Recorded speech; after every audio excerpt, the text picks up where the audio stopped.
It's news time. Information is power. Be current. The news headline. Nnamdi Kanu should forget about Biafra. We don't want another genocide in Igbo land. Since the end of the Nigerian Civil War in 1970, which was between the Nigerian government and Biafra, the issue of one Nigeria has been in question. The war, which was led by General Yakubu Gowon and late Dim Chukwuemeka Odimegwu Ojukwu, saw many Igbos killed in millions and their small businesses destroyed. That memory is still fresh in the hearts of many. Since after the war, Igbos still believe there was a country.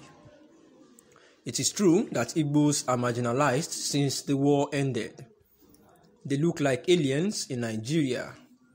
This has led to many agitations resurfacing after that bloody civil war that saw more than 2 million Igbo children die of hunger.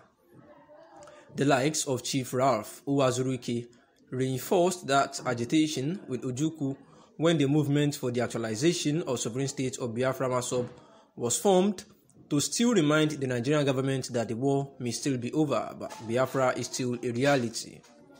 But Uwazuruike failed in his leadership of Masob.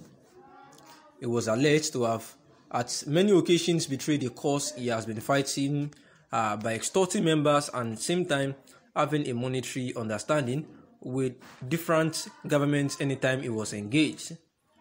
This got many of his followers angry. Nnamdi Kanu, the British Nigerian, rose to the occasion by carving his own IPOB from Masob and setting a priority flanked by transparency. He has succeeded so far in making IPOB a strong movement for the actualization of Biafra. His leadership style is exceptional. He commands a lot of followers, both home and abroad, and his foot soldiers listen to him and are ready to die for the cause that they believe in. We look at what led the Buhari'S government, what they did in Aba and other major cities in Igbo land where Biafra had its stronghold in 2018. Everybody saw how the Nigerian army used force to capture Aba and shot many people dead. They even destroyed the house of Nnamdi Kanu with bullets in an attempt to capture him. His sisters and relatives were killed by bullets. Anybody who saw the kind of military equipment that the Nigerian army moved into Aba and other cities in Igbo land will know that the government is already preparing to crush Biafra, and should their activities go out of hand. They have already tagged it a terrorist organization and proscribed its activities. The Igbos, especially the youth, should avoid another bloodshed in Igbo land, and the IPOB led by Nnamdi Kanu is fighting for the dignity of Igbos that they agreed. But it should buy into the idea of restructuring, just like the Warrant are known for, which many Igbo intellectuals are also pushing for. That way, Igbos can develop their region to their taste and will still live in one Nigeria where the federal government won't have much to say in their affairs. What happened in 1967 to 1970 should not repeat itself, News Hub creator and analyst writes. And the committee was headed by the Attorney General of the Federation, Abubakar Malami, said consequent upon the instigating directives of Kanu, members of the IPOB and the Eastern Security Network carried out massive attacks on democratic institutions, especially facilities of the Independent National Electoral Commission, with a view to hampering the democratic process in Nigeria. It said that the attacks that were carried out between October 2020 and June 2021 led to the killings of 175 security personnel. The report read in part, acting on the instigating directives of Nnamdi Kanu, IPOB member, and NSAS protesters attacked and killed many security agents, destroyed several public and private properties, including police stations and public transport buses and other facilities across the country. That on October 24, 2020, Nnamdi Kanu, through an online call in Biafra program, Radio Biafra, further instigated IPOB members to burn down all police stations and kill government security forces, which was carried out, and the security personnel Especially police officers were killed and public and private properties destroyed.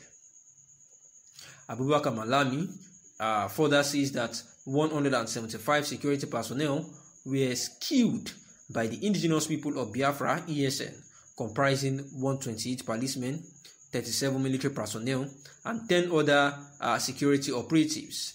Killing of prominent Nigerians. Recently, there were gruesome killings of traditional leaders.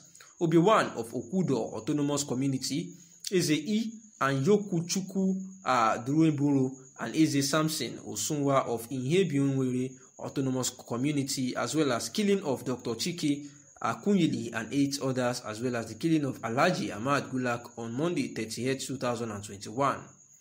The committee found that as a consequence of Nnamdi Kanu's broadcast, that there were 19 attacks on INEC facilities that resulted in destruction of offices, as well as 18 INEC logistical vehicles, several election materials, equipment and ICT gadgets in Abia, Akwa Ibom, Anambra, Cross River, Enugu, Ebonyi, and Imo states.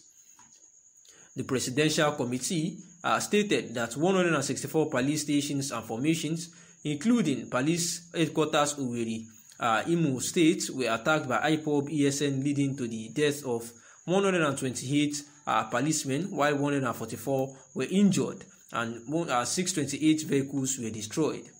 It said that 396 firearms and 17,738 ammunition were carted away during the IPOB ESN attacks, and there were 3 IPOB ESN attacks on Nigerian Correctional Service, including the headquarters of the Nigerian Immigration and Service, Umaya, Abia State, was also attacked by IPOB and ESN, leading to the death of one officer, the report read. And these were the words of Abubakar Malami, trying to say that they have investigated the matters at hand, and that the indigenous people of Biafra are the one causing a whole lot of deaths, through the instigation of words that led to the killings of these people. That Nnamdi Kanu has been using the IPOB Radio Biafra, Radio Biafra station to instigate people to continue to perpetrate evil acts, killing policemen, military officials, and the likes like that. However, it has been said by a legal practitioner that all these are mere allegations, because there is no proof to all these things, that Nnamdi Kanu was not physically there, and all these things that were said that he talked about are just based on wordings, that there are no concrete evidences to justify this. Thanks for listening.